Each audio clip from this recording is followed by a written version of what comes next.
Yeah? Yeah. Transistor, the new game from Supergiant, who did Bastion. This is their second game. And this, again, similar style to Bastion in terms of isometric environments, hand-painted. The whole game's has a voiceover that kind of carries the story.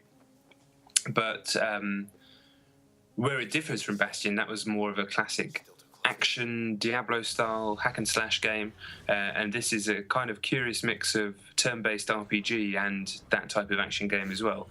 But just rewinding for a second, you play as a voiceless singer called Red, who, at the beginning of the game, pulls a giant blue sword out of a corpse, and the sword is called Transistor, and that sword contains the soul of her lover, chap, don't know his name, and he speaks to her, but obviously she can't speak back, and that's the kind of dynamic of the storytelling. It's all set in this futuristic kind of cyber city controlled by technology called Cloud Bank, which is beautifully realised by the artists there. I mean, they are quite something. And I mean, it's kind of like this 4-hour curious game that's underpinned by this combat system, which is really quite interesting. Basically, you go into an environment and enemies spawn in, or they're already there, and then it's kind of difficult to explain. You can move around and use your attacks, one of which is on each face button. Actually, this is really difficult to explain, so I'm going to do it in a few. I'm going to do it in a few. I've already written my review, so I'm going to try and remember what I wrote about, try and explain it as I did there. So first of all, you have attacks on the face button. There's 1, 2, 3, 4 on the 4 face buttons of a PlayStation controller, and you can use them in real time, but they're kind of slow. So the idea being that you can freeze time using something called a turn, and then move Red around the environment. That will use up. You have a bar at the top of the screen. Moving takes up some of that bar, and then you can launch attacks, and that will also take up some of that bar. So you have a finite amount of resource for that turn to do whatever you want, be it moving, be it launching an attack that cuts through 2 enemies in a line, or an attack that smashes something up close and causes them damage or whatnot. So that's where the turn-based stuff comes in. And that works really elegantly. It's a very elegant system. The idea being that you quickly have a move that you can teleport. So early on, for example, the idea is you teleport near an enemy, smash them, maybe use the one that can cut through enemies in a line to get a couple, then kind of teleport back behind cover, and then the game goes back into real time, and you have to wait 2 or 3 seconds for your turn to recharge, and then do it again. Next level of complications coming now. You quickly get more abilities. The game calls them functions. So you go, okay, I've got a new attack. I'm going to switch out my one that was on square for this one. But as you play more, you realise, okay, well, these attacks have also got slots underneath them in the menu. And any of the attacks that you have, the game calls them functions, remember, you can use as a secondary buff or ability almost to an existing one. You can also, as you unlock it later on, use any of them as a passive thing on your kind of loadout screen, all of which does different things. So you start creating this loadout for your character using all these different functions.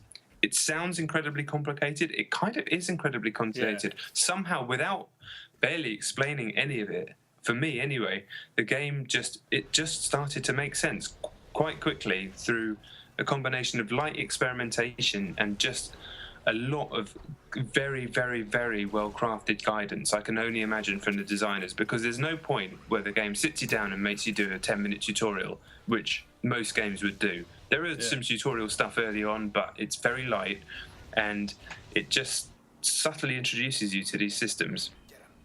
And for someone like me who it doesn't really play that genre that much anyway, and does struggle when things start to get a bit complicated in terms of loadouts and slots and all that sort of stuff. It's never been something that I grew up with, so I'm always feel like I'm fighting a losing battle with that stuff. For some reason, I just started to get it straight away.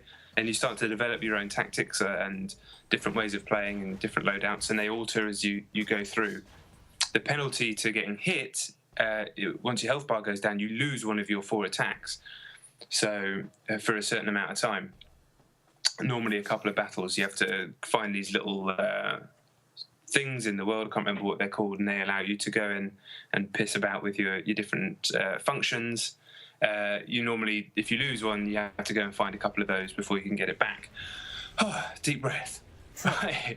So yeah, it's complicated, but the game does an incredibly elegant job of somehow explaining it and making it seem less complicated than it is. And the whole game is very light and loose on information and exposition. It's a lot of it's open to interpretation. The story is kind of distancing and cold, which is probably my biggest criticism of it, although I am in admiration of it in some ways as well.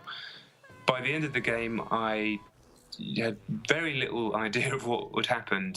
The game obviously wanted you to play it through again. It makes it clear that it wants you to go through a second time, and that it adapts accordingly.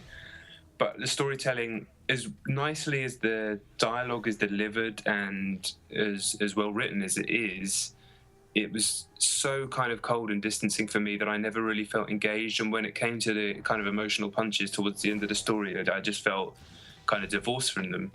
And as kind of not charming, but as like impressive and clever as the combat is, it never really enthralled me. It was never a point where I was like, fucking sweet after a battle. It just kind of was happening. So as much as I admire this game, and I admire Supergiant as artists, and I have no doubt in my mind that Transistor is exactly the game that they wanted to make. I don't think they've compromised in the slightest. I love the fact that a game like this exists. It didn't quite grab me quite as much as I perhaps wanted it to.